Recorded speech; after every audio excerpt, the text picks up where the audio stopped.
Hello there, we're live from our studios here in Kokomlimle on digital address GA0992539, your home of fearless, credible and independent journalism. Our lead stories this hour. Authorities of National Health Insurance condemn practice where health facilities demand of pregnant women cash for medical treatment in spite of the free maternal health care policy on the NHIS. We talk to the NHIA, the Ghana Health Service, and we hear the story of a mother denied access to the remains of her dead baby because she owed money. And has Ghana been swindled in its engagement of a middleman for the purchase of Russia's Sputnik V vaccines? And where are the initial 300,000 doses ordered? We hear from the majority and minority on Parliament's Health Committee as we engage the Ministry of Health officials and tell you what the World Health Organization thinks about vaccine purchase. Also today, we revisit the Asante region where a 4-year-old is reported missing in Offenso, making the number of missing children in the region there in the last few weeks 4, with all 3 found killed. We hear a mother's passionate appeal for help to find her son. Join us on DSTV 421, GoTV 144. We're streaming live on YouTube, and of course, we are on our social media handles. WhatsApp us on 0540109009. My name is Gifty Ando Apia. This is The Pulse. Please be my guest.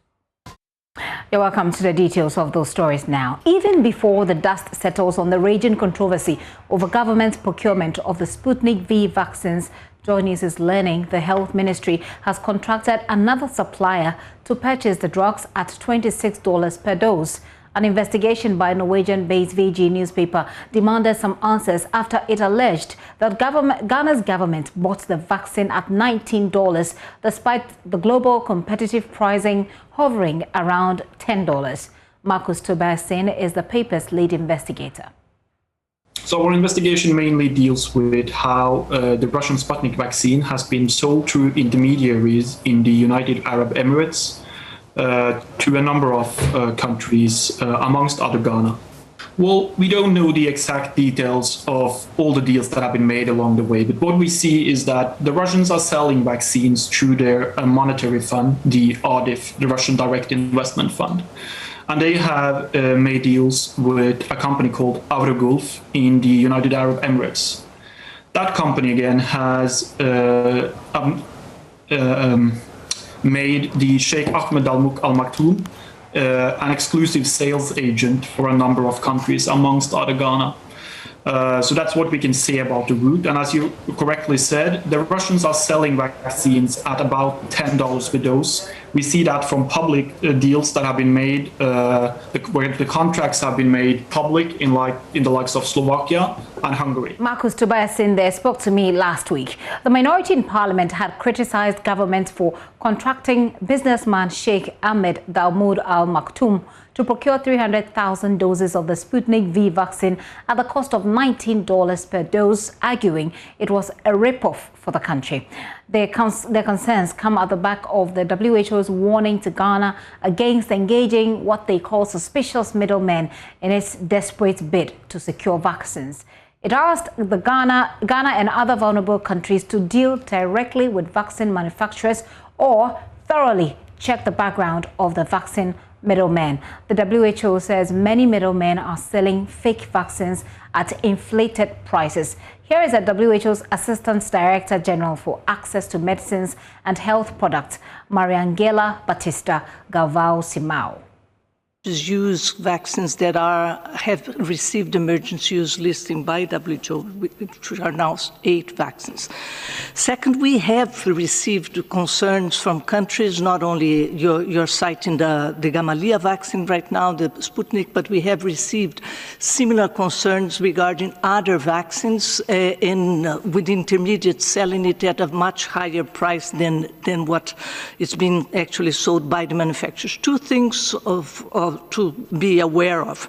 First of all, is that the vast majority of manufacturers are selling only to public entities, right? So they are selling or to the international procurers, which is in this case of the COVID vaccines, is COVAX, and through to the procurement agencies, UNICEF and PAHO.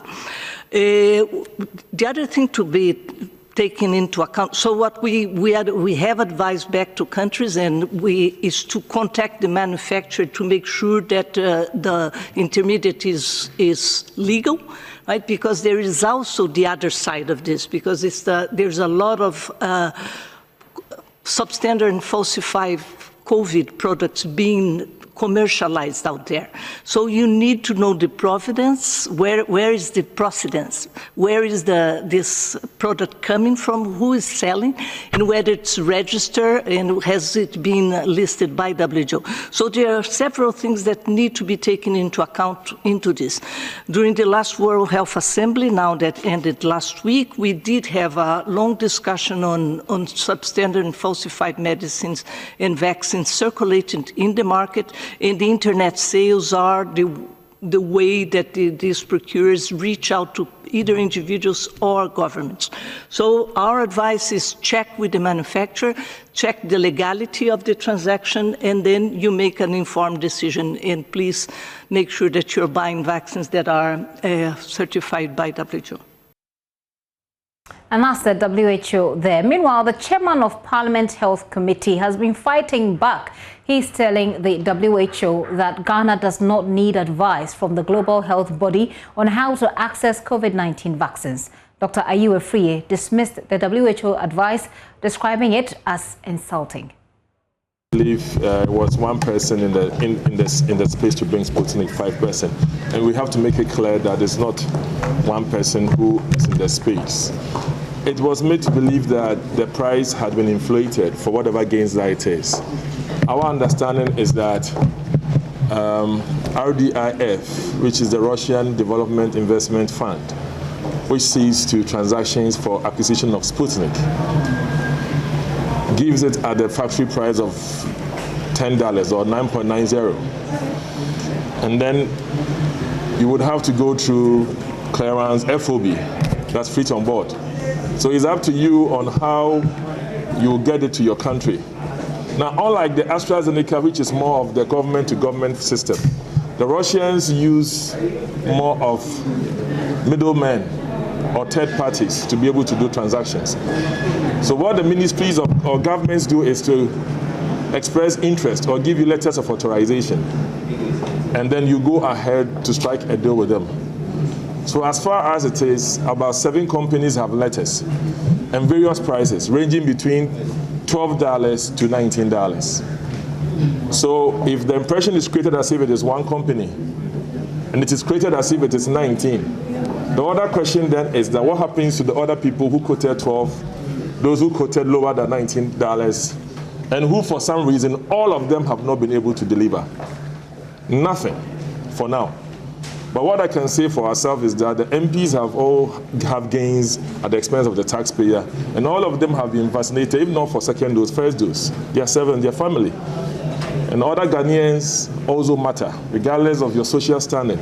And that is the mandate of the president. And that is my mandate as the chairman, to see to government business, to correct that misrepresentation in the public, and also to open up for any discussions that would clarify this. I think the agency, or for that matter, the manner in which we find ourselves in are not usual times. And that's the chairman of the committee, the Parliament Select Committee on Health, Dr. Ayew Afriyie, there dismissing the WHO's advice.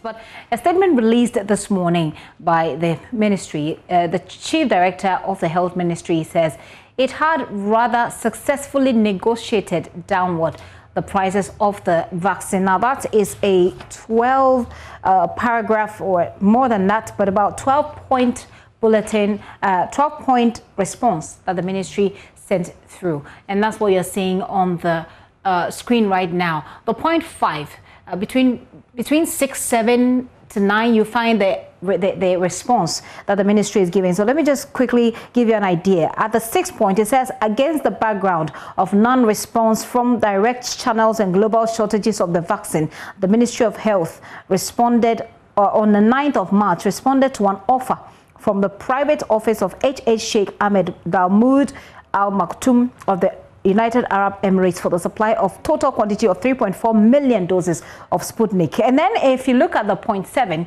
it talks about the unit price, which it says was negotiated at a meeting held at the MOH with representatives from the MOH and office of Dalmood Al Maktoum, who had traveled to Accra for the purpose. And then it goes on to say that the MOH, after ascertaining the type and nature of vaccine through the delivery of 15,000 doses, placed an order for the supply of 300,000 of the doses there. Let's move to point number 8, where it says it should be noted that the $10 price per dose, which is being proposed as the correct price, is the ex-factory price, which is only obtained from government to government arrangement. The government of Ghana was unable to obtain direct supplies from the Russian government, as stated earlier, hence the results of the market. The final point I'd like you to pay attention to is the point 9, which says that the initial price was quoted at $25, but this was negotiated downwards to US dollars, to 19 US dollars. It says that this is a result of the cost build up to the ex-factory price of $10 per dose, taking into account the land transportation, shipment, insurance, handling, and special storage charges as explained by the seller. These are the factors which led to the led us to agree with the final price of 19 per dose. So that's the explanation we're getting from the Ministry of Health. Well, we're glad to have the Chief Director of the Ministry, Kwabena Boadu Oko Afari. Sir, thank you very much for your time. It's a pleasure. Right. So we'll be talking soon to Mr. Boadu, who has just joined us. Right. Well, I was going to bring in head of our health desk, Fred Smith, to walk us through fresh details emerging from this entire controversy, but we'll engage fresh shortly. Let me start with the Chief Director for the Ministry of Health. Sir, thank you once again for your time. Let's start with what difficulty the ministry had in contacting the Russian government. You indicate here in your response in the statement that you put in the efforts, but it yielded no result. What exactly was the difficulty? Well, thank you very much. The difficulty was that there was no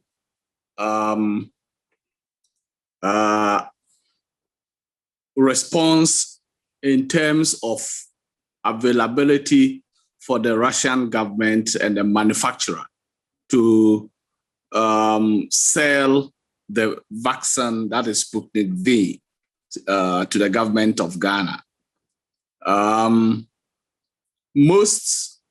Almost all our dealings, in almost all our contacts, we had to do letters indicating agents who we would want to use to supply the vaccine, and that had been the bane of the Russian manufacturers. It's difficult to get the vaccines directly from the manufacturers. You always have to get an agent to be able to do it.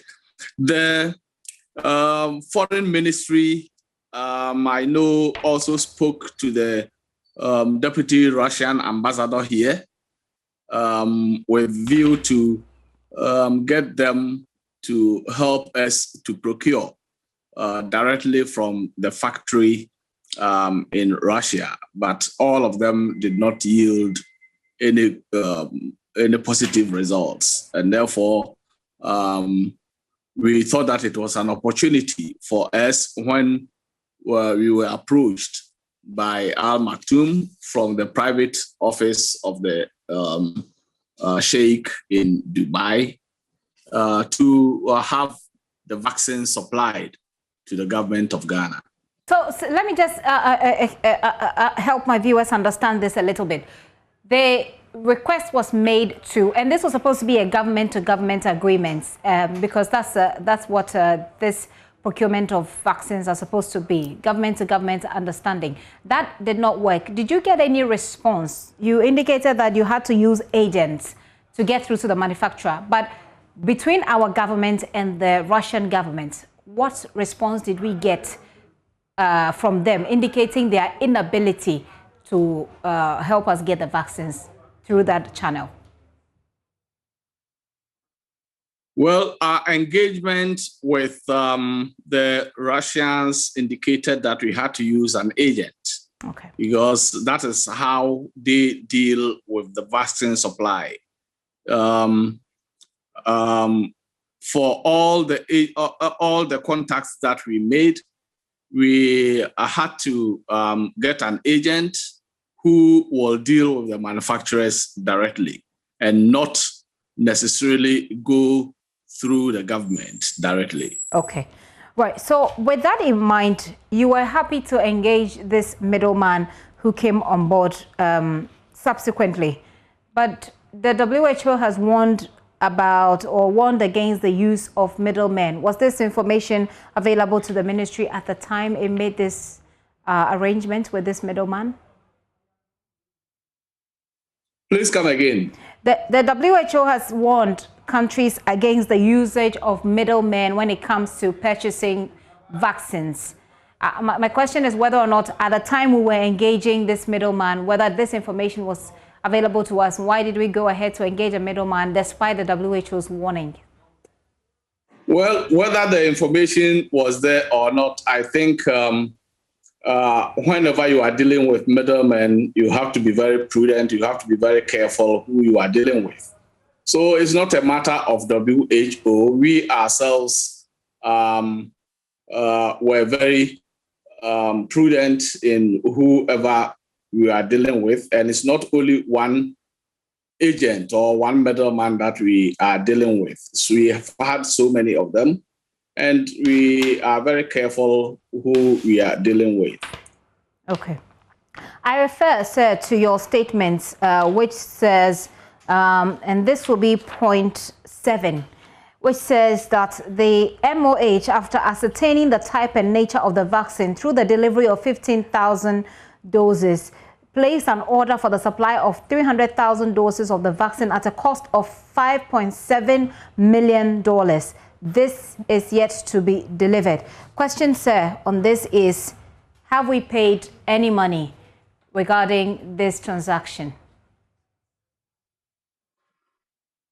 We haven't paid any money directly to the suppliers. We, in the agreement, we established letters of credit. And if you know how letters of credit work, is the bank that will establish it, and it's only paid, the money is paid on delivery.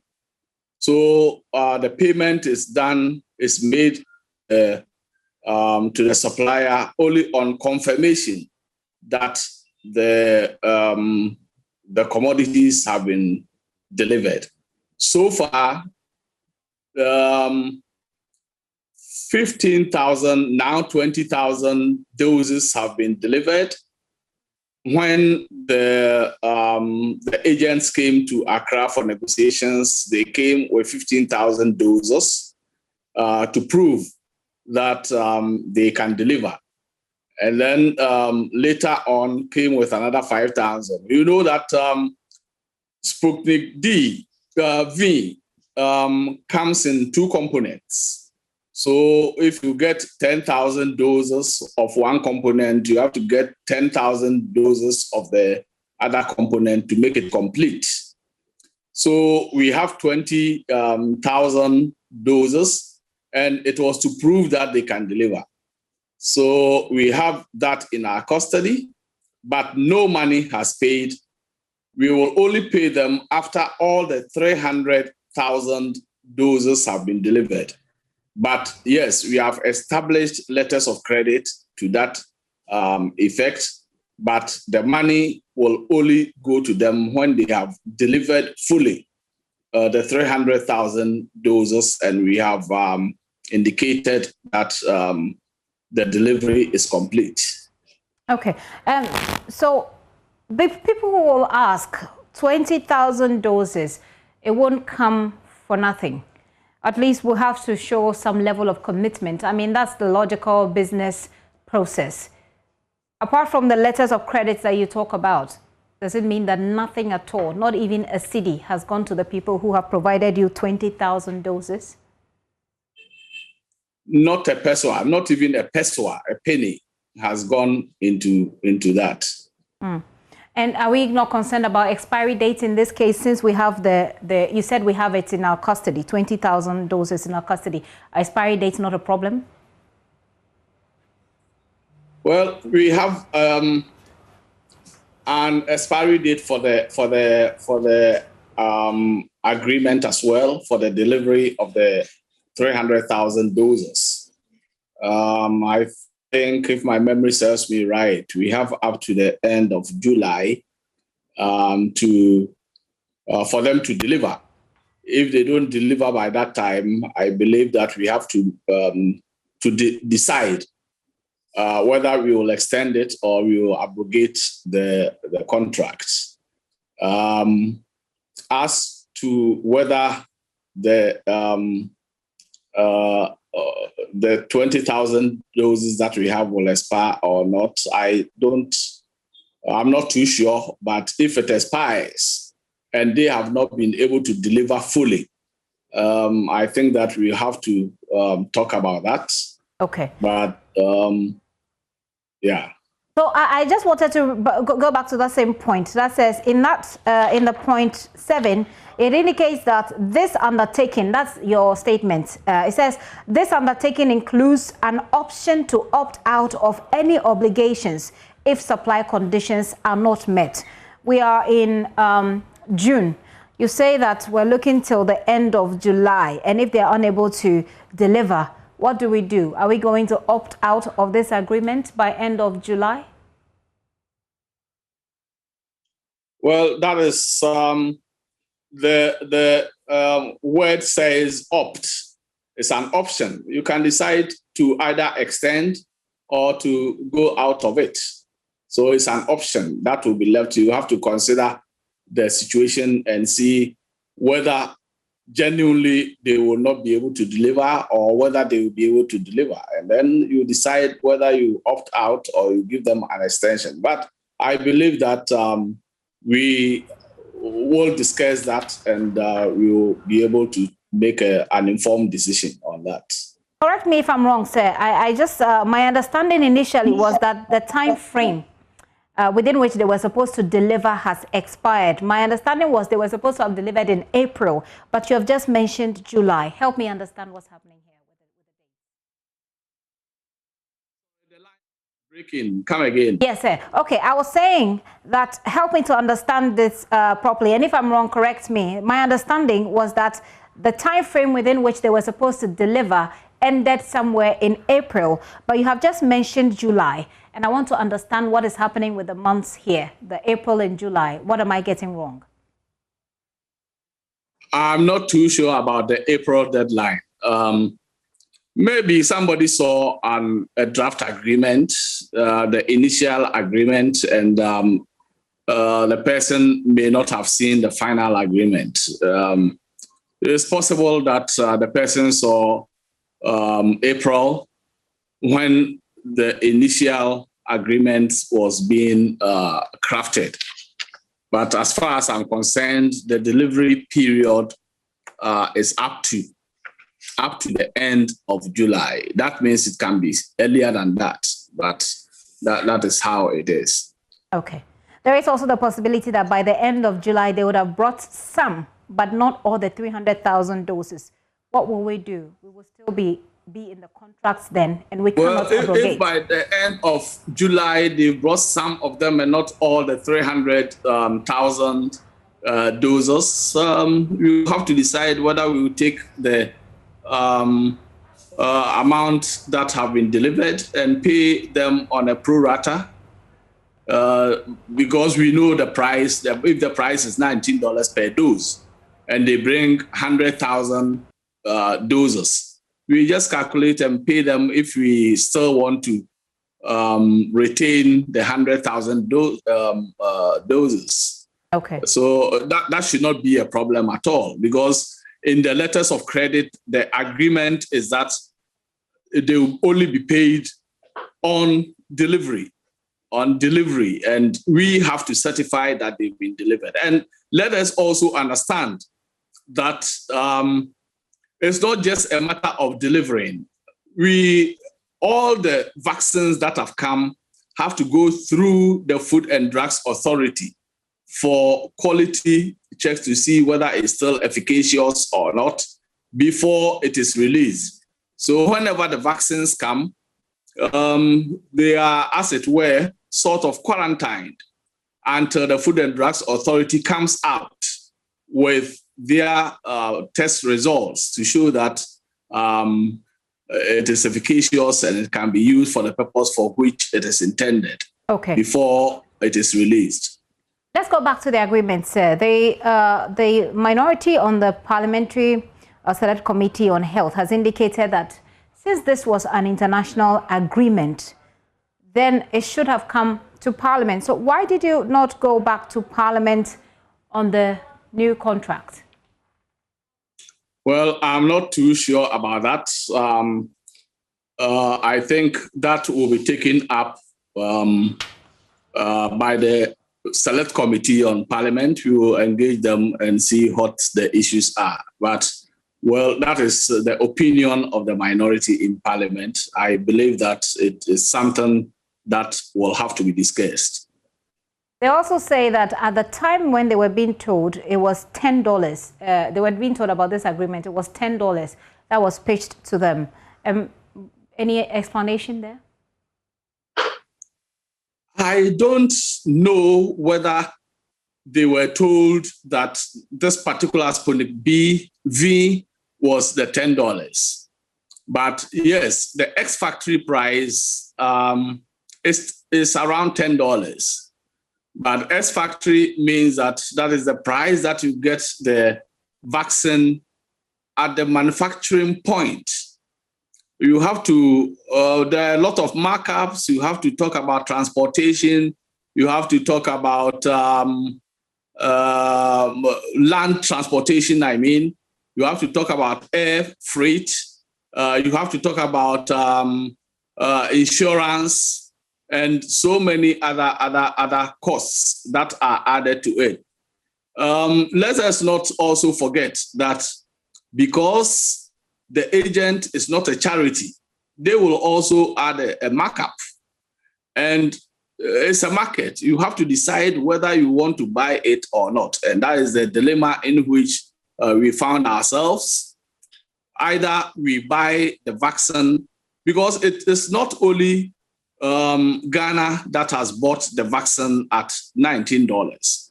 And as we indicated in the release, the price was actually $25, and we sat down with them to negotiate to bring the price down. So it's up to you to decide whether you allow the people to go without vaccination or you buy it and vaccinate the people with it. It is emerging, sir, that there's another contract signed with SL Global to procure the drugs at $26. What are the details? Well, yes, we are signing an agreement with SL Global, which is a Ghanaian company, but I'm not aware that it is $26. I haven't seen that.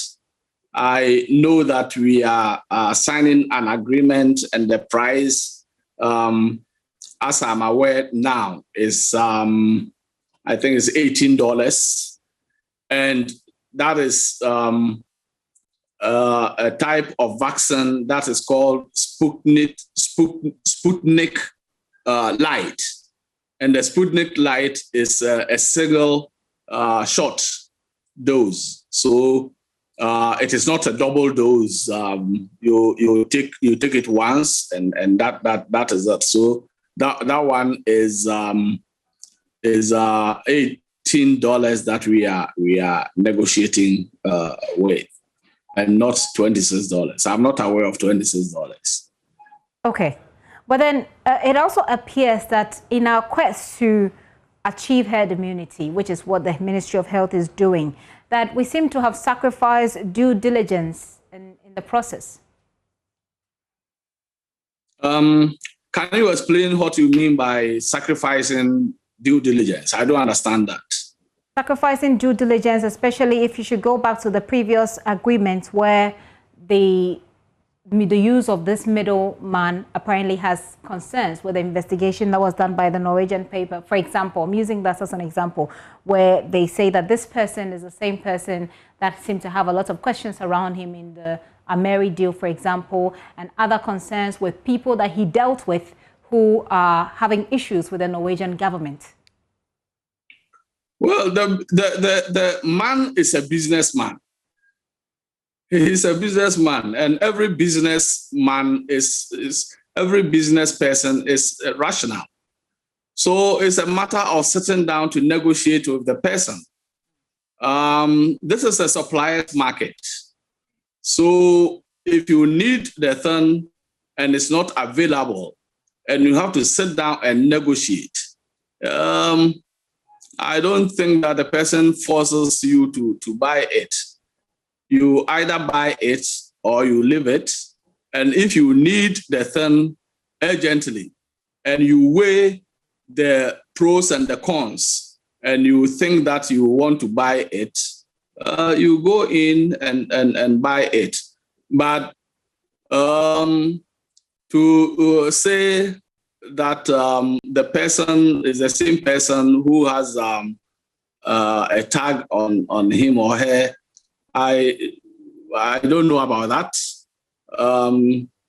We have a proverb that says that if a river drowns you, does that mean that you don't drink water again? So you need a thing, the person has it, he negotiates with you, and you think that the price is okay given the market conditions. So yes, we did the due diligence. We knew that the person was a business person, a businessman who is selling. As for other things about a person, I cannot tell. Wouldn't that be a part of the due diligence? Because if I'm dealing with somebody, I want to know what their track record is. And if it's dubious, and I'm using that word advisedly, I wouldn't go ahead with such a transaction. Well, if you are saying dubious, you are saying you are using it advisedly. Yes. But in the same way... Is that so essentially say, did you not find anything that stopped you in your tracks when you are dealing with such an individual, even in the face of an emergency, as you put it? The market price that we bought the vaccine were the same. It wasn't that particular agent alone who was selling at that price. So it was a market price. Okay. And one other thing is that we keep on saying that Ghana bought overpriced vaccine. I don't understand overpriced. I don't think that it was overpriced. The price was higher than the official price. Yes, that is true. But if the market condition is such that that is the price that is ruling in the market, I don't think that it would be fair to say that it is overpriced. Because it's a supplier's market.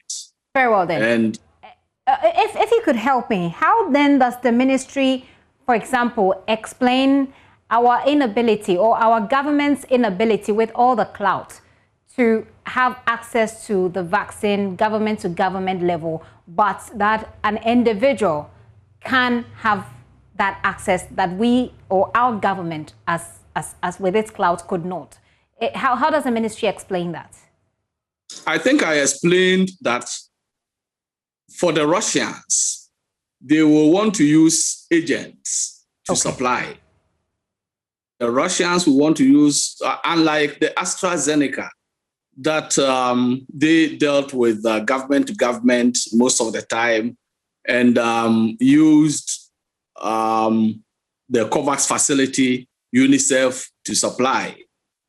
For the Russians, they use agents, and the agents, you have to write an authority note to the agent, to the Russians, that you nominate this particular agent to deal with them. Very well said. So it's not like the government did not try to engage the manufacturers directly, but that is how they deal with their marketing. All right, sir. So hang on for me, sir. I'll just take your final comments and then we call it a wrap. Really appreciate your time so far. I just want to bring in our head of health desk, Fred Smith, to just give us a little bit of an insight into the new SL Global agreements that we have cited. Fred, take it away.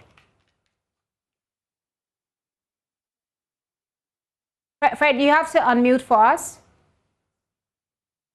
Well, sorry about that. Sorry. This agreement we've seen was signed on the 16th of March, and the health minister himself signed on behalf of the health ministry, or you say the government and people of Ghana.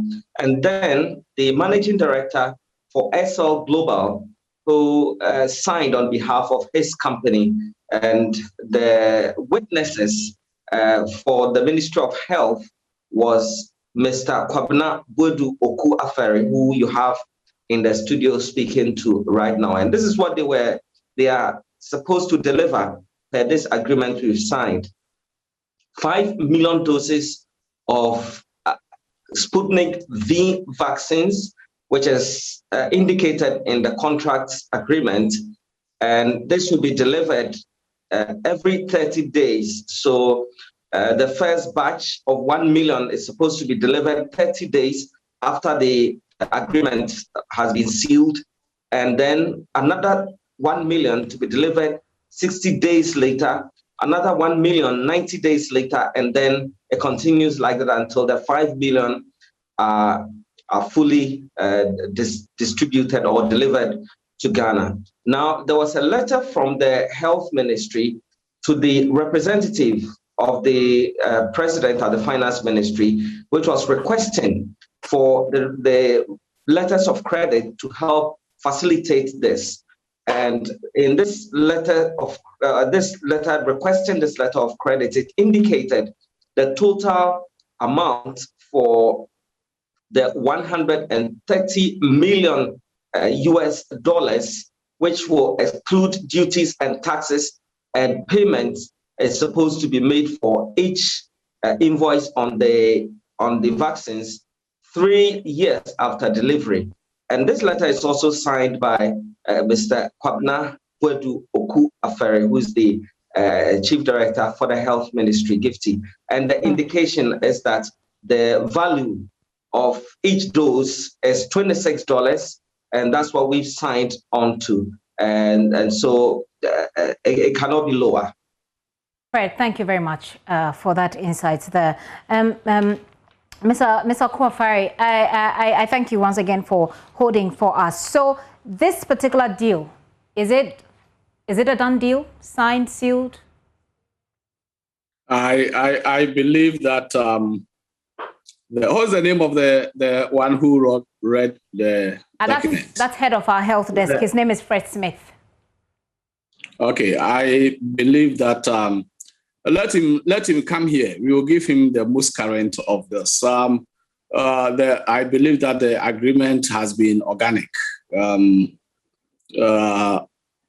I believe that was an initial agreement that was done. There have been revisions to it since. So when you get such things, please come to us and confirm before you put it on in the public domain.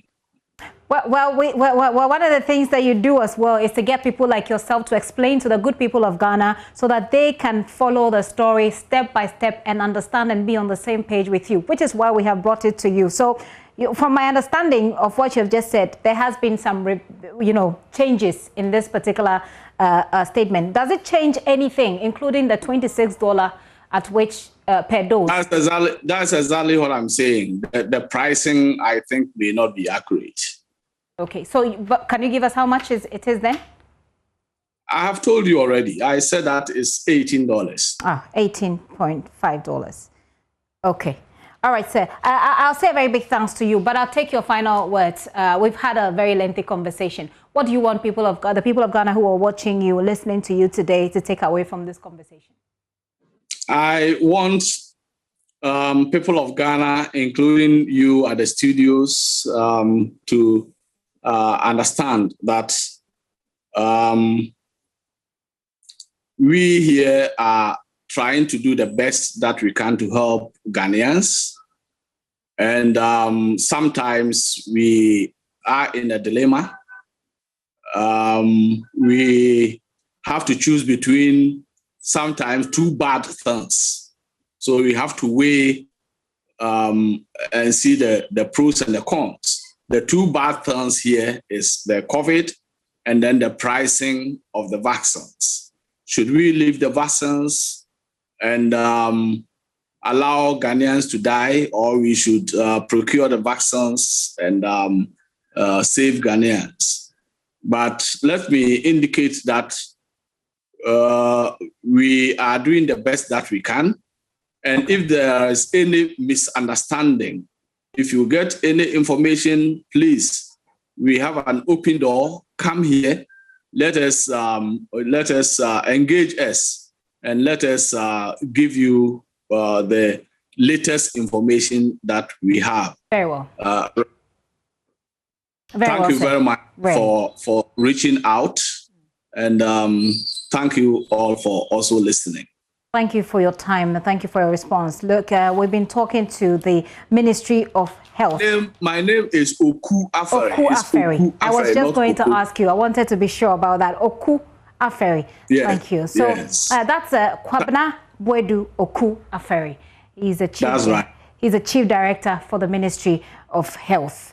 And he's just giving us, breaking it all down. There's a lot of information I know to digest, but I know you have your own takeaways. Look, you are the Ghanaian taxpayer. We want to hear from you. Send us a WhatsApp message on 0540109009. What do you make of everything that's happening? What do you make of the explanations we are getting from the Ministry of Health? This is The Pulse, and I am Gifty Ando Apia. I want to move on to another story, which is still health related, by the way. Authorities of the National Health Insurance have condemned the practice by which some health facilities demand monies from pregnant women for medical treatment. It comes after Corruption Watch's discovery that in spite of the free maternal healthcare policy, which makes medical treatment free for pregnant women registered onto the National Insurance Health Scheme, the pregnant women with NHIS membership actually pay for covered services at the 37 Military Hospital, the Mamprobi Hospital, and Mamobi General Hospital. Corruption Watch investigative journalist Francisca Enchel spoke to a woman who, after losing her child, did not have access to the corpse because she owed fees at the hospital. Their families on a cash and carry basis. It was also found that despite having a pharmacy inside the maternity unit where medicine could be dispensed when needed, pregnant women are asked to buy medical supplies even when its need is not yet required, sometimes leading to some women returning home with unused medical supplies like infusion when they are discharged from the hospital.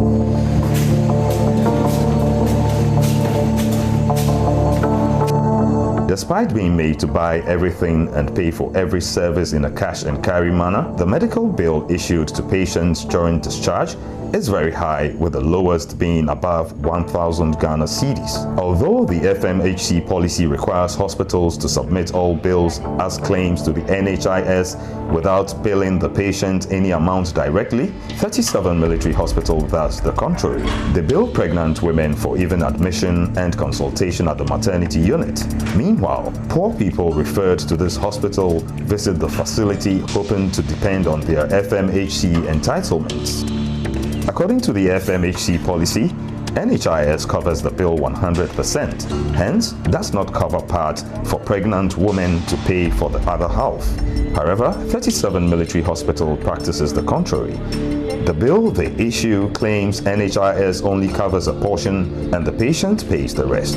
37 military hospital issues bills ranging from 800 Ghana cedis to 1,000 Ghana cedis for women who have spontaneous vaginal delivery. This amount goes higher depending on the number of days the patient spends on admission, as 60 Ghana cedis is added automatically each day as admission fee. Out of this amount, the hospital's bill states that NHIS covers 159 Ghana cedis 70 pesos and the patient pays the rest. At the Mamprobi Hospital, pregnant women are denied access to free laboratory tests as well. The first group tests are divided into two. First half costs each pregnant woman 30 Ghana cedis. The other half of the test costs 20 Ghana cedis for NHIS holders. Meanwhile, all these tests are covered under the FMHC policy.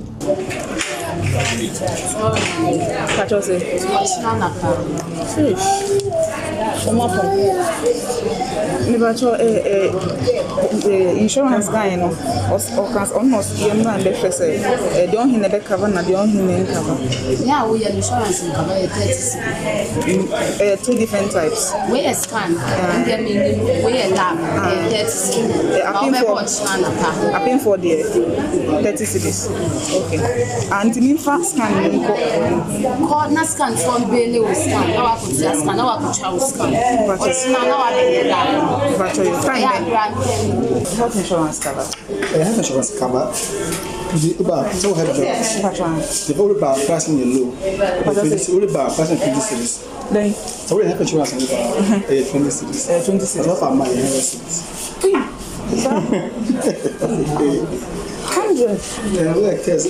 100. Wow. Oh, okay. So with the health insurance, no 20 cities. Okay. I'll show you. That's. According to the head of the hospital, Dr. Charlotte Kato, these tests are covered by NHIS in her facility, so pregnant women enjoy them for free. But Corruption Watch independent investigation established that the hospital charges for these tests.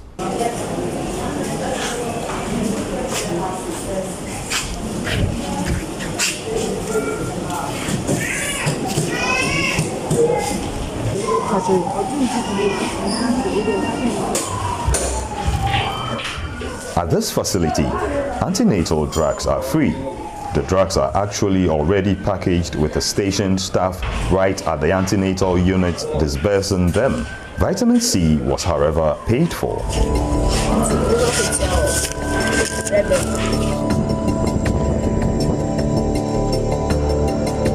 We end this investigation at the Mamobi General Hospital. Pregnant women were charged 10 Ghana cedis at the consultation room on a first visit. This, the nurses claimed, covers service delivery and some medical supplies.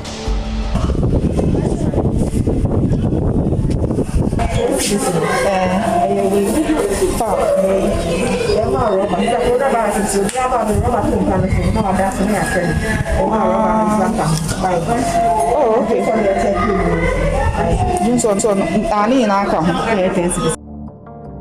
At this facility, pregnant women were officially charged 40 Ghana cedis for a scan. This amount is paid as many times as a scan is required.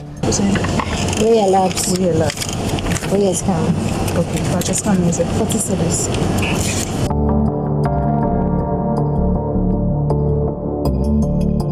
Edem Dachomo, Principal Nursing Officer at the Mamobi General Hospital, who refused to grant a video or audio interview, said scans were not part of the FMHC entitlement in their hospital. Mrs. Vivian Adokobia, Deputy Chief Executive Operations at NHIA, said NHIA pays for scans through the claims. In the operation manual, it states that when you go for ultrasound scan, 2 is covered. You understand? 2 is covered. During the first trimester, you can go for scan. During the last trimester, you can go for scan. But in between, if there's any indication, that one too is covered. Okay, so if it's medically requested. If it is medically requested, it is covered. Dr. Chris Fofie said that facilities are operating according to the rules governing the FMHC policy by offering pregnant women a completely free laboratory service. blood group. Yes. Is it also covered? Yes, all that is covered by health insurance, yeah. GCPD. Oh, okay. Hepatitis B. Yes, it's all covered. However, this investigation established that laboratory tests are not free for pregnant women in any of the facilities investigated. At the Mamobi General Hospital, the first main laboratory test costs 50 Ghana cedis. Other tests done in the course of the pregnancy were equally not free. During another test at this hospital, the laboratory technician took the request form, samples for the test, charged 35 Ghana cedis, and received payments directly from the pregnant woman inside the lab without issuing a receipt. 35.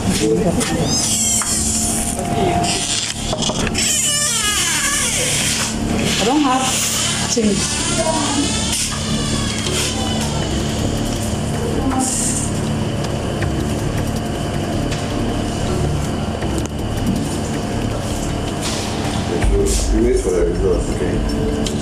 Edem Dachomo, the principal nursing officer on behalf of the facility, said the amount paid by NHIS as antenatal cover per visit is not enough to cover laboratory tests, although their supervising institution, GHS, supports NHIA's insistence that the service is free.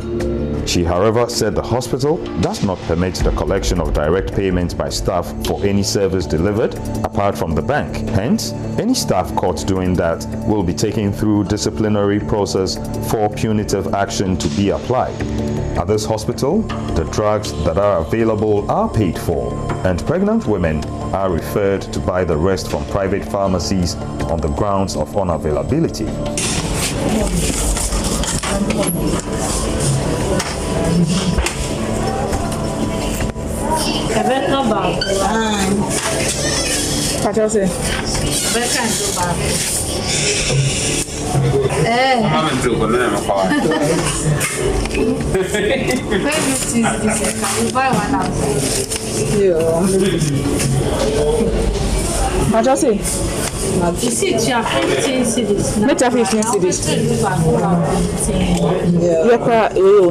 National health forms. Drugs, scans, and lab tests during delivery, including blood, is paid for on a cash and carry basis. First, I know, but there can be 50. Good for health insurance.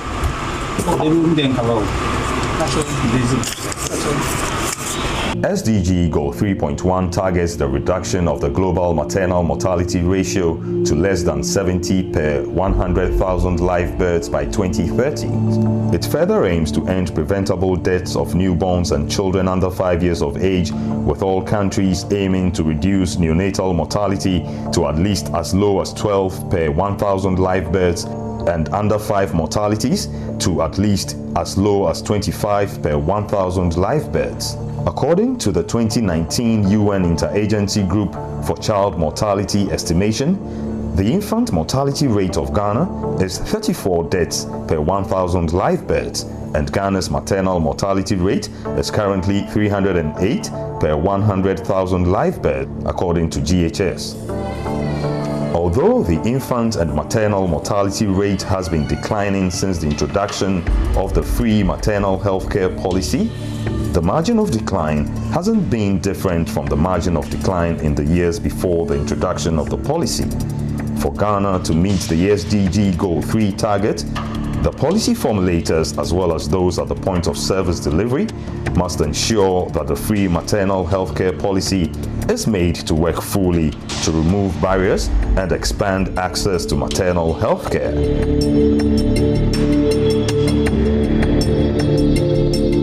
Francisca Angel's report.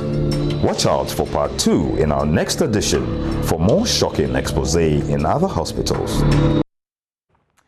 Well, Francisca Encho put that together. She's a Corruption Watch investigative journalist. She's joining us via Zoom. She uncovered this heartbreaking story where mothers and families are seen to be exploited. Francisca, welcome and thank you for your time. Hello, Francisca. Yeah, Gifty, can you hear me? I do hear you now. Thank you very much for your time. Also joining us via Zoom for this conversation is Dr. Chris Opoku Fofie.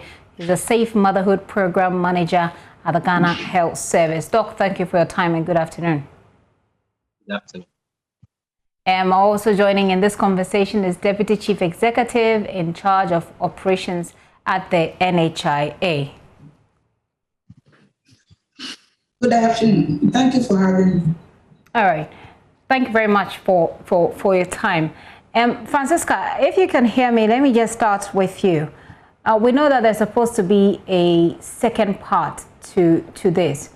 Apart from the cost, apart from the cost involved, even though these services rendered to these women are supposed to be free, which other issues did you uncover so that we can put them all, to the National Health Insurance and get some responses? Okay. So the issues have the fact that the cost is also a cash and carry charging. You have to pay for those before they are delivered to you. And that happens to be a major concern because some of this thing, when it comes to delivery, it's a timely thing. And so when you go to the hospitals and then husbands are asked to go and purchase medicine, and you go and you find them around the Momo agents or the ATM machines trying to get money from people, making calls, trying to get people to send them money for them to go and buy those drugs to bring to the health workers to administer on their wives when they urgently need those drugs. Okay. All right, Francisca, I lost you, intermittently, but I think I get the point. The desperation with which mothers or expectant mothers will have to move around trying to get money because they came not expecting to pay money. Let me bring Madame Vivian Ado into this, Ado Kobler into this conversation. She's Chief Executive in charge of the operations at NHIA, and of course she's a woman. So Madame Vivian, thank you for your time. What does the NHIA make of this revelation? Thank you for having me. It has come to our attention that some facilities are charging patients, making patients pay out of pocket. Some of them to have the courage to call our call center to report some of these issues. Some of them we have Quality Assurance Directorate here, who the directorate is in charge of auditing facilities for compliance. So as part of their, going to facilities to audit, some of them it has come to the attention that some people pay and receipts are put in folders. So we are aware that facilities are charging. Some facilities have been credentialed. Some facilities have been written to. And some of them too, we have engaged them to stop these practices, because it is defeating the purpose of which the insurance was instituted. So it has, it is not news to us. We are trying as much as possible engaging stakeholders so this practice is stopped. It seems you're having a bit of a challenge dealing with it, because if you are engaging, which is what you said, that you're engaging some of these hospitals, but they still continue to demand charges, it's essentially illegal, isn't it? It is illegal because what is covered is clearly stated in the LI. What is covered is stated in the LI. What is not covered to is stated in the LI. And when a facility is credentialed, you sign contracts. So we give you our operation manual, we give you the tariffs, and we give you the merchants list. You go through and you come to sign the contract. So if you don't go according to what the policy states, then you are flouting the law. So why do you engage people who are, blatantly engaging in an illegality? You see, some of the facilities, for instance, if a facility is in one of the remotest part of the country, then it's the only facility there, it becomes very difficult. So some of these facilities, when they are found culpable, we first of all write to the facility, the ownership. We write to the ownership. So if it is Ghana Health Service, we write to the Director General. That is the reason why I say we are engaging. We write to the Director General. Then if it is a mission facility, we write to the Executive Director of CHAG. So that is why I say we are engaging with the ownership of these facilities. But some facilities have been decredentialed, the credentials taken out of them, and some of them too have been made to make refunds. Refund sounds like a good idea. Let me just bring Dr. Fofie in this conversation. Doc, you are in charge of safe motherhood. These are desperate, expectant mothers trying to stay alive so they can bring life into the world. Help us understand the extent to which this is dangerous, especially knowing that there are several expectant mothers in this country who can barely sometimes even feed themselves throughout the day. Okay, thank you very much and good afternoon.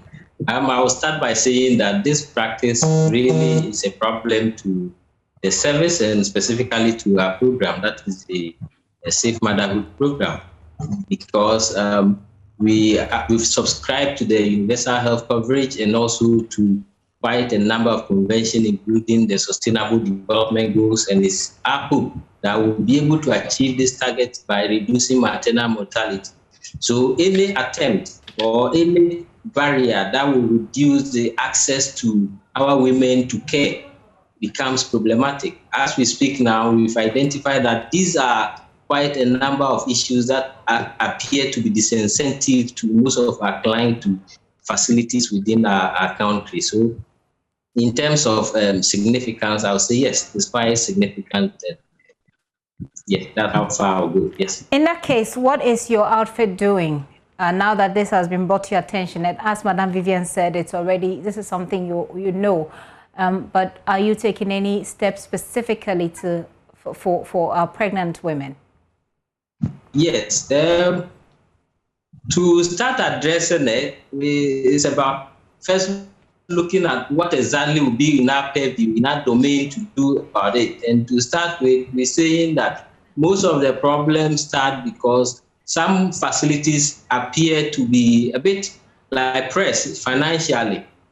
And therefore, we as partners in providing care, we are looking at how to improve the care really, not regulators per se. So we do much by engaging at our organization, and therefore we think that if we dialogue with the National Health Insurance by updating the tariffs to be commensurate with the care that is given, probably that could be one big solution to some of this problem, because clearly we don't have the capacity and the staff to really be monitoring some of these areas. That's changing our position from implementers of program to regulators. So for now, that has been the meeting that we're doing, creating awareness about it and also engaging key partners like the health insurance so that the minimum package will be clear and the pricing will be appropriate enough to be able to meet the cost of the services that are provided. Yes.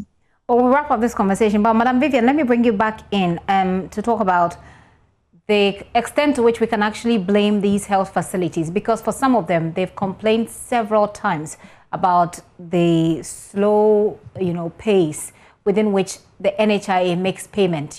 Payment of claims are not made. If they are made very late. they have these concerns. There are also times when the drugs are actually out of stock. So even though they are prescribed, the pregnant woman has to go out of the hospital to purchase it. At the end of the day, the NHIA has not worked. In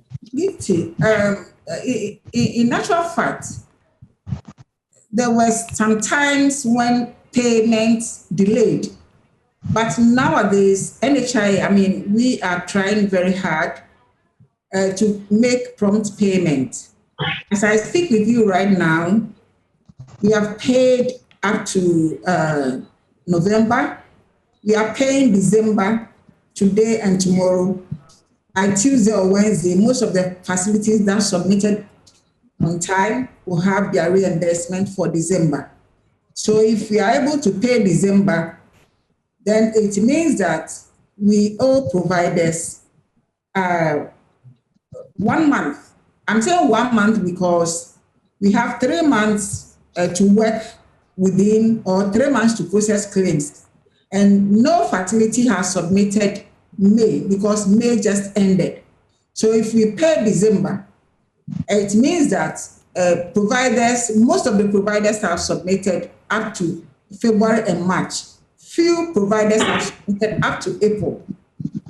So if we have 3 months to work or 3 months to do the processing and stuff and pay, then it means that we owe 1 month. So we are trying our best. We know that, I mean, we wish that people are paid or facilities are paid as and when immediately they submit, we process and pay. So as I mentioned earlier on, we are trying our best. It's a thing of the past when providers were owed 8 months and 9 months and 10 months. So what can I do? And I'll bring you in, Francisca, shortly. So be ready for me. But Madam Vivian, what can I do? I go to the hospital. I'm pregnant. I go to the hospital. My expectation is that whatever I'm coming to do is covered, but it is not. Immediately, are there any steps that I can take to deal with the situation? Yes. You see, when you sign onto the scheme, you are given a subscriber's handbook. So this handbook, everything that is covered is in the handbook. We have also provided a number you can call in the handbook. Our call center number, we have the short code of 6447. 6447. All these calls are put together by our corporate affairs department. Can you give me the number? Sorry, can you give me the number, because not everybody can read, and okay, even for those who can, they don't. The number is 054 054 444 444 6447 6447. Yes, or the short code is 6447. And this is the number you call, and then you complain and say, I'm pregnant and I'm being charged for this. And then what happens? Exactly. We have the call center, we have about 7, it can be translated into about 7 or 8 languages. So if you speak any language, we can get somebody to attend to you. Okay. So you give your telephone number, you make your complaint, you give the telephone number, we do a follow-up call. Some facilities have been visited, monies have been taken back and given to them, those who made payments. But for how long can we continue doing this? We all have to come together. We always say that health insurance is the best thing that has ever happened in this sub-Saharan Africa, where we have over between 40 and 45% of our members on the scheme. So if we don't make it work, I mean, we cannot achieve the universal health coverage we are all advocating for. Very well. Well said. Hang on for me and let me bring in Francisca again. Francisca, you've heard the responses we're getting from the NHIA. We've heard from Madam Vivian, and we've heard from also Dr. Chris Opoku-Fofie. You were the one who went on the ground. First of all, do you believe that these answers given adequately addresses the problem? No, I don't think they do. I don't think they do address the problem because, for instance, there are a lot of people who actually know that they are not supposed to pay for these things. But then, you see, they made to pay for these things at the most critical time in their lives. When your wife is in labor and urgently needs the drug and you are asked to pay for it, you know you are not supposed to pay for it, but you want your wife to be alive. So you don't challenge anybody, you just pay for it. Like, for instance, at Mamobi Polyclinic, Mamobi General Hospital, where they sell blood. Your wife is going into the labor ward, the theater, and then you are told she'll be needing blood. And you want to go and donate the blood, or you pay for it. At that critical moment, which man will want to go and donate blood? How long will it take to even get that blood? And so they end up paying. They finish paying, and they make you pay 180 cedis as processing fee for the blood. And so what we want to hear something which will be done drastically right now to address this issue. Because if somebody holds the NHIS card and then goes to run a lab test or buy drug, and then payment type, where they write payment type, where the person has the card and they are supposed to write NHIS, then they write their cash. Okay. As if the person didn't come with a card. Meanwhile, the person is holding it and they have refused to take it. Okay. So, Francisca, she also has just put out a number through which people, can lodge some of these complaints. And if you've gone to a facility and you're being charged it's illegally, you call these numbers. That's their call center. You don't think that addresses the problem adequately as well? When we call those numbers, how long will it take us to get our concerns addressed? If somebody charges me and I pack all my receipts and then I contact this number and I submit my receipt, how long will it take me for my money to be given back to me? How long will it take for the refund? Okay. Is it something that people will follow like the usual Ghana system where the person follows and becomes tired and says, how can I be spending so much money chasing after a refund? Right. Then the person gives up. Or it's going to be something that will be done swiftly. Okay, so that's a valid question there. So how long will it take? Let me bring our two reps in here, Dr. Chris Fofe and Madam Vivian. Let me bring this question to you. And after this, I just want to engage you a bit more on these specific health facilities that have been mentioned in this particular investigation. But let me throw the question to you from Francisca. How long does it take? Okay. Just last month, somebody walked in here from so many that and complained of being, made to make some payment. So the following week, we detailed 4 people. We had another complaint, so we put them together. So the following week, we detailed people, went to Somenya and engaged the facility. We went into the folders because of legalities and stuff. We have to get into the folder and get the facts. We went to the hospital. We went into the folder. We engaged the health facility, and we took the money back to the person. We have been doing this. We don't waste time. Can you give us a frame? But the fact is that how long can we be doing this? Rather than around the country chasing for monies for people, how long can we do this? So we'll have to come together and address this issue holistically. How do you expect when you say to come together and address the issue holistically, exactly what are you referring to? What are your expectations in that regard? We all have to do our parts. We all have to fix our own problems. But which is how? I'm trying to understand this. So I'm pregnant and I go to the hospital and I'm being raped off. How do I help myself in that instance? Help us so that we can educate the people properly. You see, a few of the people have the courage to just report. And even those who have the courage to report, when you call them to do follow-up check, then they don't want to even come out. They don't want to show their faces because they feel they are within the community. They will be targeted. Okay. So, that bit is a bit of challenge to us. Okay. Then again, as the 2 doctors rightly said, most of the people, they know that these services are covered. But some of the facilities, because of the staff turnover, You train one person today to do the right thing, another person will come. The person might not have gone through training, and the person will be doing different things. So we all have to come together, do training for those who are coming. Because I can see that there is a training issue in here. We have to train people to, walk through what is covered and what is not covered. So everybody will know exactly what the policy states. Let me bring in Dr. Fofie here. Dr. Fofie, I think I have a question for. Let's hear Dr. Fofie. If you could just put that down for me, so that I don't forget to bring Dr. Fofie in. I think we've left him out of the conversation for some time now. Doc, please go ahead.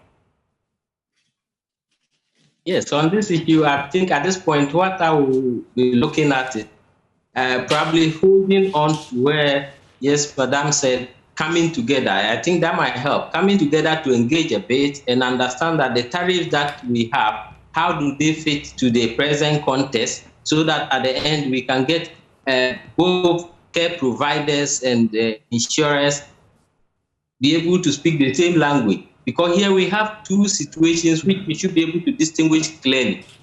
A situation where individuals, I'm talking about individual single roof, charging monies to individuals without recourse to authority or receipt. So these are ones we consider to be indisciplinary actions, and they are punitive actions that are attributed to them. Okay. What is being described here appears to be a bit different. We're talking about a situation where the entire institution or a facility has upgraded the tariffs in a model which can be considered as a co-payment mechanism. And if you look deep into it, these are not monies that are going to individual pockets. These are monies that are going into the facility, and little engagement extra-officially is proving that these are the interventions that have sustained the system to some extent. So that brings to the point that, yes, the healthcare providers and the insurers, that's National Health Insurance, will have to speak together and see how we can find a uniform front. If we say tariffs for, let's say, pregnancy, what can we realistically pay, and what are the costs involved, so that it's understood. If you take ultrasound scan, for instance, yes, it was mentioned that 2 ultrasound scans are accepted in addition to any agent ones that will be required. However, we know most of our women want more scans. And in such situation, what happens? When they come requesting for scan, then we have a situation where then they will have to be paying for such ones. So we should find a way to communicate that appropriately. Then we know which ones are the medically indicated ones and which ones are the client's requests and the modalities that fall within it. So that bit of conversation, I think it might be necessary so that we have a uniform front. Right. Thank you. Right. Thank you very much. And Francisca, you had a question for Madam Adokobia. Go ahead. So she raised something about new staff coming on board and not being well informed, and then so along with what the policy is to be. I found on the field goes beyond staff who are not well informed. These are directors. These are medical superintendents. These are head of antenatal unit telling you that no, scan is not covered. You have to pay. So Francisca, these are the people who are supposed to have the documents. Francisca, that's the point that has just been made by Dr. Chris Fofie. So let's get Madam Kobia to quickly respond to that. So, Madam, it's not like both of them are saying, it's not an issue of an individual taking the money into their pockets. It's much more of an institutionalized system where you have to pay. It's like everybody knows within the hospital. So even if they are not giving you a receipt, but that is also what is holding the hospital up. I'll take your thoughts on that. Let me just bring in our viewers at this point. Let's go on Facebook now. We've got some comments. Let's share that, and then we'll take your thoughts. This one says, my wife, when my wife was pregnant and went to the hospital from the 1st to the 9th month, she spent not less than 120 cedis every month being payment for medicines given to her. Most of the medicines were not in the hospital, and we had to buy them outside. When she was delivered of her baby, The drugs I paid for in the hospital amounted to 550 cedis, excluding those bought outside the hospital. She has health insurance card, all right, but I spent all this money. Our laws are only in the books, but not working in Ghana. Hafiziba Aisha Eduku says it's so sad. The doctor will charge you for CS. The anesthetic will charge you. Theater nurses will charge you. The petty payment at the ward is frustrating. If it is truly free, this is heartless. Happy says some doctors will even charge you for a cesarean session. Some nurses will also be selling leftover medications to you by force. Some anesthetists will also charge you some money, claiming he is adding something to the epidural so you don't feel much pain after it wears off. The porter or cleaners who help move you to and from the ward will also charge you money. Chese, the system spoil. Everybody wants to make money. Come and read some. Okay, she's referring to somebody. These are people's realities. Madam Vivian, back to you about the points made that this is not an individual hiding in some corner, taking some money. It is institutionalized. Your final words for this interview will be that one. Please go ahead. Okay, so let me start addressing from what you just read.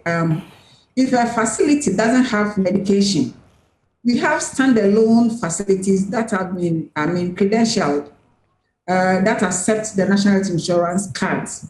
So if you don't have a particular medicine, you need to refer, that is what the policy says, or that is what the manual says. You need to refer that patient to a credential facility for the patient to go and source the medication.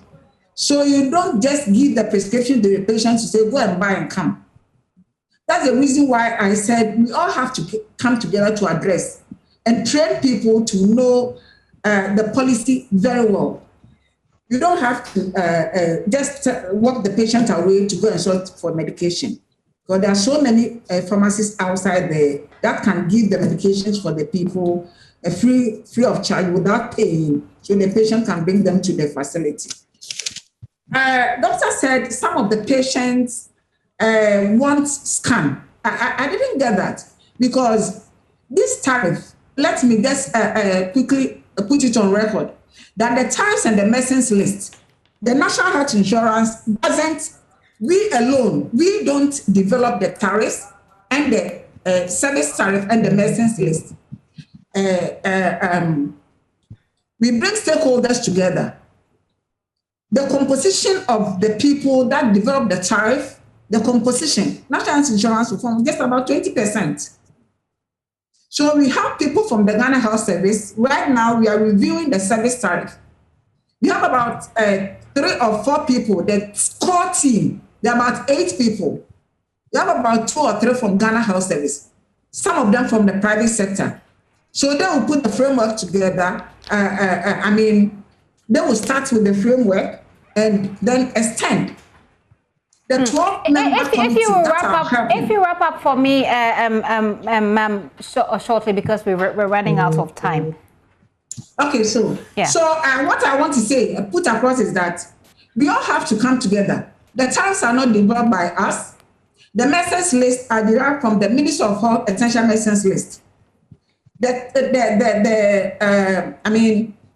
service tariffs and the medicines list, all of them, we come together as stakeholders to develop.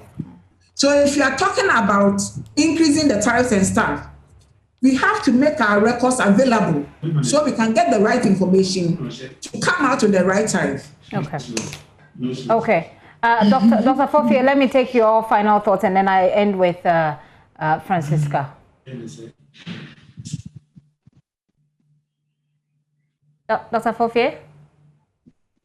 Oh, yes. My final thought is that this problem we have at hand is quite unfortunate, and I think that all should come together so that we can have the health insurance working as it has been conceived to be working. That might help a long way to prevent unnecessary maternal deaths. So I encourage you in this effort. Thank you very much.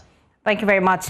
Francisca, I know I said this was the final thoughts. Francisca, I'll take your final thoughts. I really, honestly want to end with Madam Vivian Kobia, and I want, Madam, when I come to you to talk about these specific hospitals in this investigation, Mamobi General Hospital, Mamprobi, and 37 Military Hospital. I just want to take your thoughts on these particular hospitals cited in this documentary. Francisca, your final words. Okay, my final words will be based on what Dr. Fofie said earlier on about the scans. It is something that a lot of the health workers have said, the leadership of the hospitals have said whilst I was interviewing them. We are not talking about women who are requesting on their own, requesting for extra scans. What I'm trying to say is that in all 6 hospitals investigated, we didn't get a scan for free in any of the hospital. I mean, scans that were medically requested. They were not requested by the patients. The hospitals requested those scans, and none of the hospitals gave out those scans for free. Okay. Okay. All right. So it looks like you may have to call the number, and then we get the refunds for these women involved. But Madam Vivian, let me wrap up with you. These 6 hospitals that she mentioned, I've given you 3 of them: Mamobi General Hospital, Mamprobi Hospital, and then 37 Military Hospital. They have been in this particular documentary. What actions will the NHIA take on the back of this revelation? Yes, I think all 5 of them are under Ghana Health Service. We have started with the engagement or conversation with the Director General. We will delve deep into this issue. If we have to, those who are, those whose monies have been collected, they can report to us. We will go down there and get the monies for them. Okay. For 37, we will engage the leadership as well and address these issues. It is not right. We have to just do the right thing, work within the policy framework, so we all, can help. So we all can, help for this program to be sustained and also people benefiting across the country. Thank you. Indeed. Thank you so much, all of you, for your time. I've been having this conversation with Dr. Chris Opoku-Fofie, who is with a Safe Motherhood arm of the NHIA, and also Vivian Adokobia, who is the Chief Executive Operations, NHIS. Oh, Dr. Chris Fofie is with the Ghana Health Service, I beg your pardon. And then Francisca, who did this investigation for Corruption Watch. Thank you so much, all of you. This is The Pulse you're watching with me, Gifty Andop here. We'll be right back with more. Do stay with us.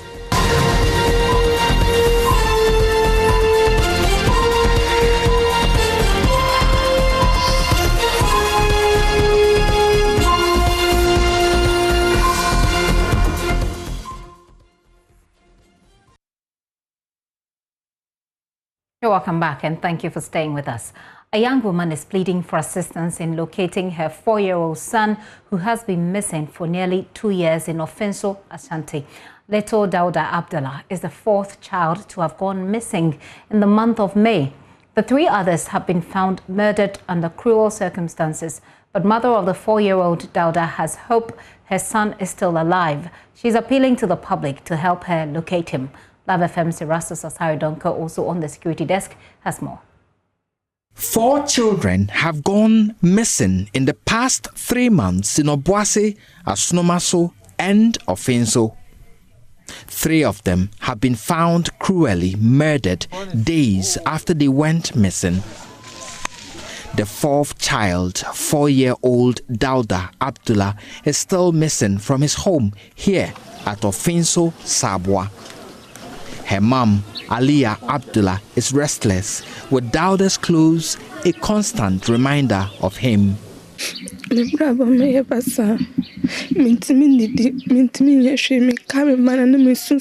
Now I'm miserable. I can't even eat or drink. Anytime I remember the child, I cry. Even when I wake up from sleep, I begin to cry.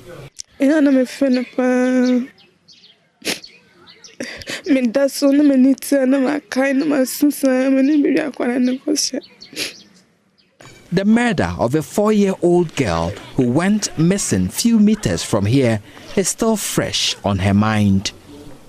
But she has hopes of finding his boy alive. She seeks public assistance. I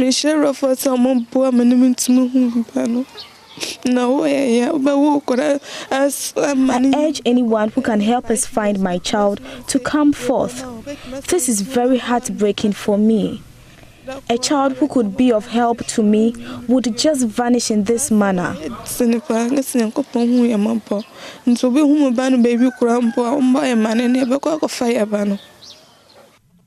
Neighbors have fond memories of little Dauda.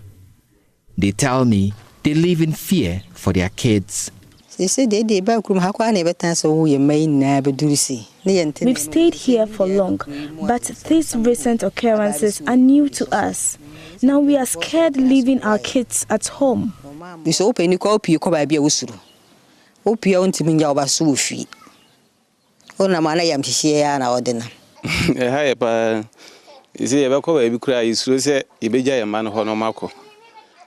we are scared leaving the kids at home. We even keep monitoring them even when they are at school. This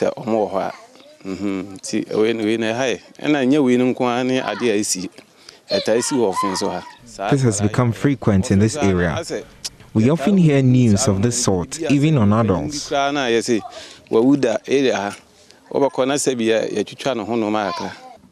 So this is a very quiet community. It is called Ofinso Sabwa, and in this small cottage or bungalow is where little Dauda used to stay with his mother. It's been 2 weeks since he went missing, and the family misses him so much. The whole community is stunned and scared, even for their children.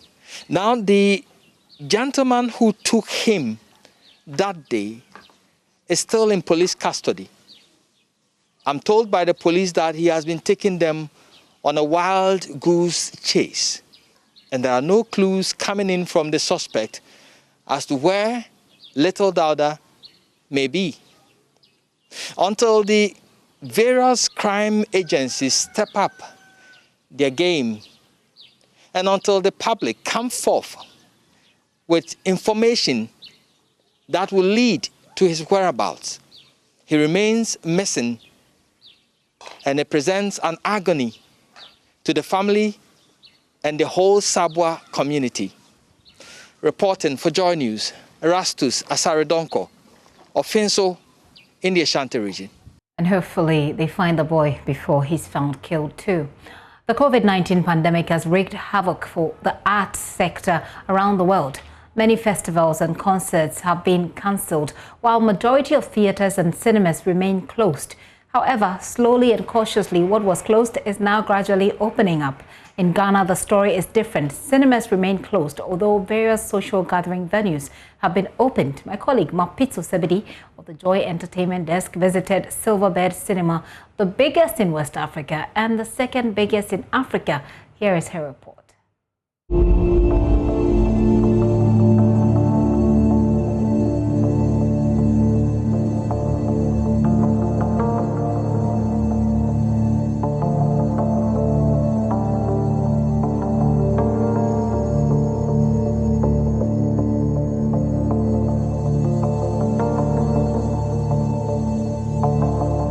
Every filmmaker's dream is to see their final product on the big screen. Unfortunately, due to the COVID-19 pandemic, those dreams continue to be shut. While some parts of the world open their theater doors, in Ghana, those dreams continue to be dreams. I'm sitting in the middle of a 300-seater capacity cinema hall. And without an audience, it feels lonely and quiet. No lights, no camera, and certainly no action. Today, I tell you the cinema story, 15 months after the doors were shut.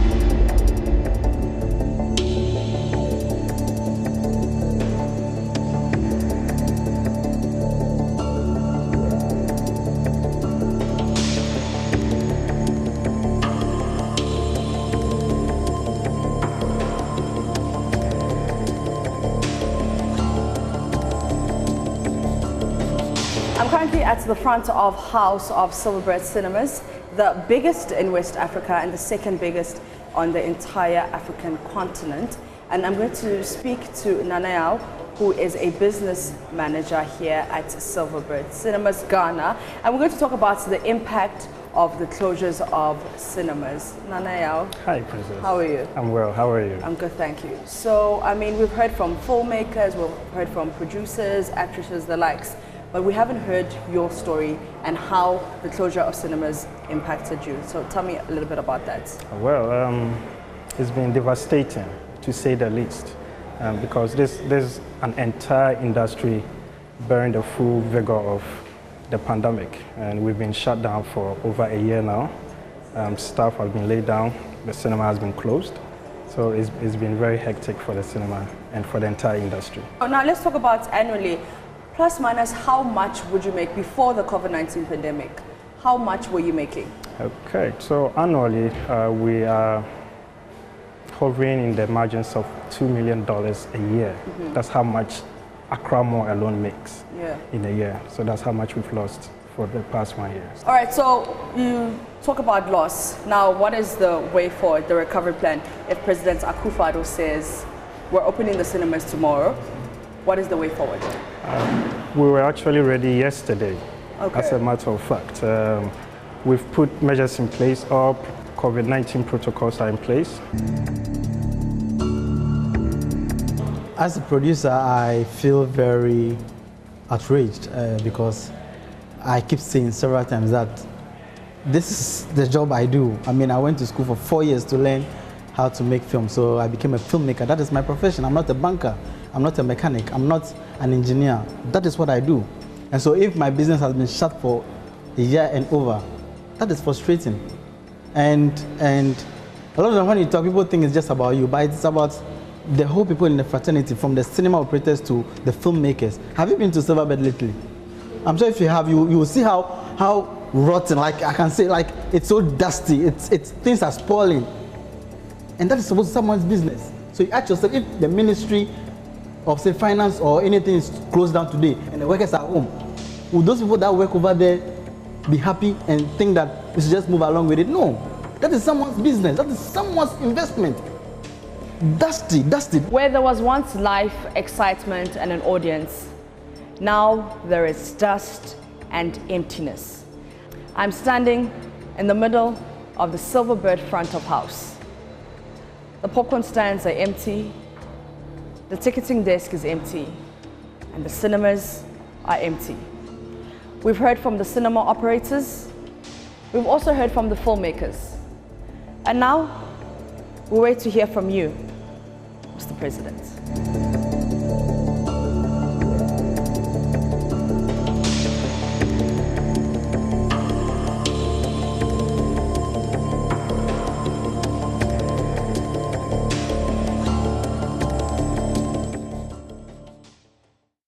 Peter Sebidi with that report there. Let's have a quick conversation on the back of this, shall we? Joining me on phone is movie producer Kofi Asamoah and entertainment pundit on George Kwe, host of Showbiz A to Z. Gentlemen, you're welcome and thank you for your time. Kofi, I want to start with you. You are a movie producer. So let's talk about the closure of the cinemas. How has it impacted you personally? What's your personal story? Yeah, I mean, obviously, it has really taken the industry a bit backward. And personally, as a producer, I've also lost a lot of money. When I did it last year, I would have made a film, and this year, my film would have been released already. And so the closure really did affect our business. And not just me, but the many other people who also make a living out of the films we make. It's quite a very long chain of influence. And so for all those associated with every film we make, what do you make of those who make the arguments that we're saving lives and saving lives or lives should be prioritized irrespective of how much people are losing? Is the cinema the only place people can get COVID and die? Does it have to take the cinemas, closure of the cinemas, to save lives? We didn't talk about saving lives when churches were allowed to operate. We didn't talk about saving lives when over 300 parliamentarians sit down in a tight, clear condition room. We didn't talk about saving lives when banks are working. Why do we talk about saving lives when it has to do with the cinema? I think that it's just, I have said many times that it looks like there was something other than COVID, the continuous closure of the cinema. But if you talk about saving lives, there are a lot of activities that go on in this country that make you question if indeed to save lives. There are churches that have auditorium capacity bigger than the National Theatre, bigger than a lot of the cinemas in this country. These churches are operating. People clap, dance, move about. Trumpeters, how will a trumpeter play the trumpet with a loose mask on? So I take it, for you, it doesn't make sense that the cinemas are still shut. At all. It never makes sense, and that's why for a long time, okay, we're pushing for its opening. Let me bring George in. The other part of the conversation that Kofi, I want you to bear in mind that we'll have is why the calls on governments to open up the cinemas have not worked so far. But let me bring George in. George, you yourself have had some gigs suspended over the closure, haven't you? Yes. It's been unfortunate, and on Showbiz A to Z, we've had a number of conversations around it. And we also added our voice to the many that have called for the reopening of the cinema. Again, naturally, you would understand the government. And I like the question you asked, that what does one make of the argument that, hovers around saving lives?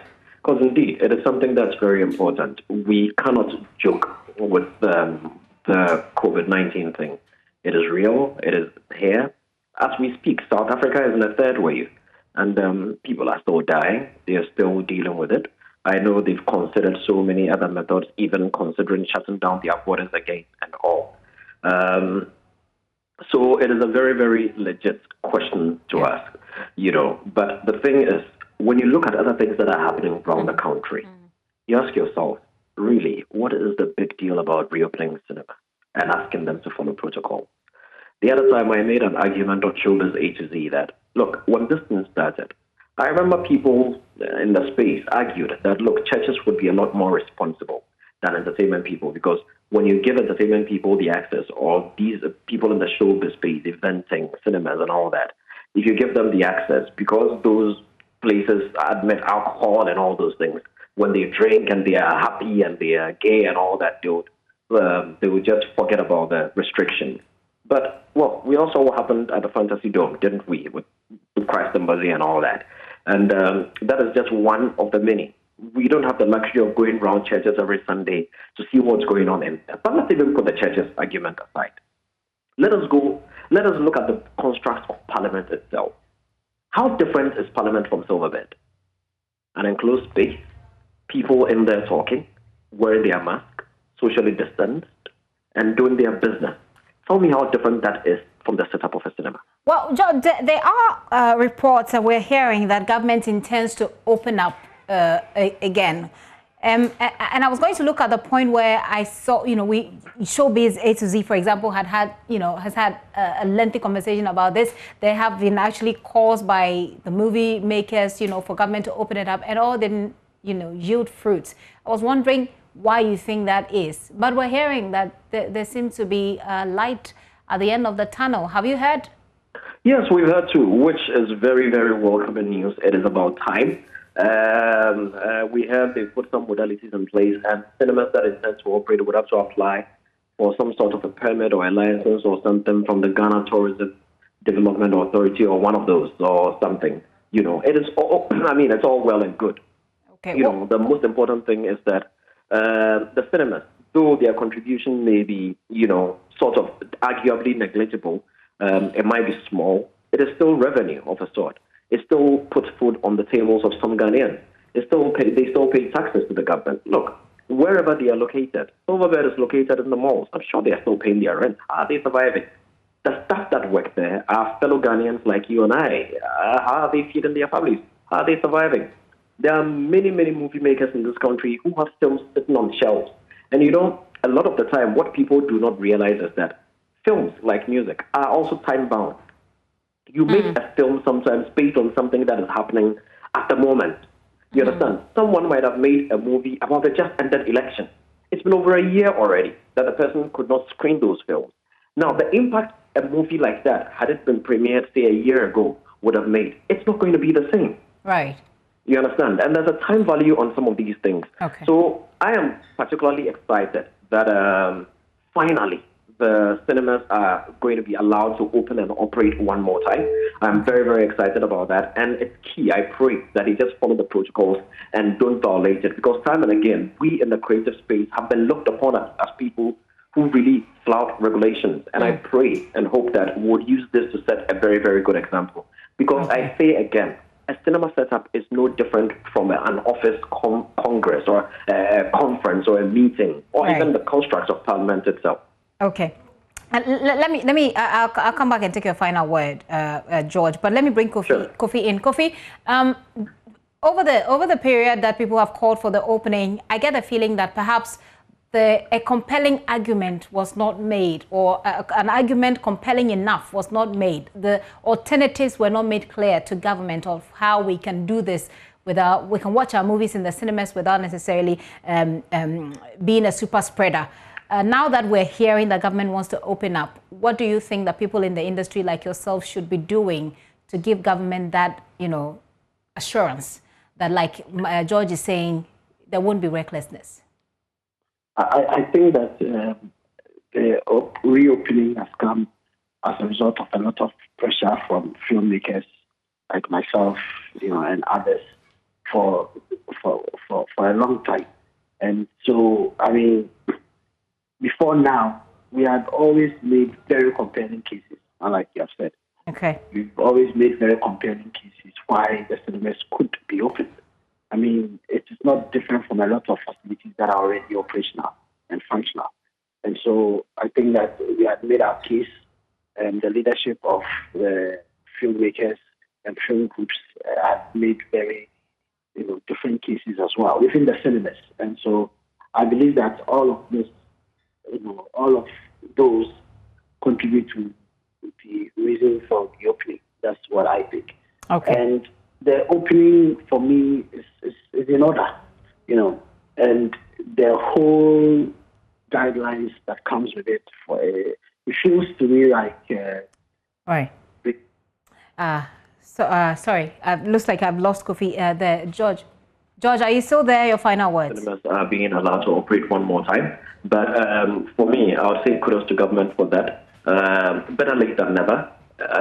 And what's key is that the practitioners strictly follow the COVID-19 safety protocols, because look, if we violate it and the patrons that get sick, they are not going to be able to patronize, and then all the effort would go to nothing. That's so right. I pray that we follow the restrictions, we follow them religiously, so that at least we can set an example and let government know that we are not lawless people. And if we're given certain privileges, we will not abuse them. That's key for George. George, thank you very much for joining in. Kofi Asamoah is a movie producer, George Quay, an entertainment pundit, and our own colleague here. And that's it for the Pulse today. There's more news at myjoyonline.com. Do log on and share the stories with your contacts. My name is Gifty Ando Apia. Many thanks for your time. Let's do this again tomorrow. Thank you.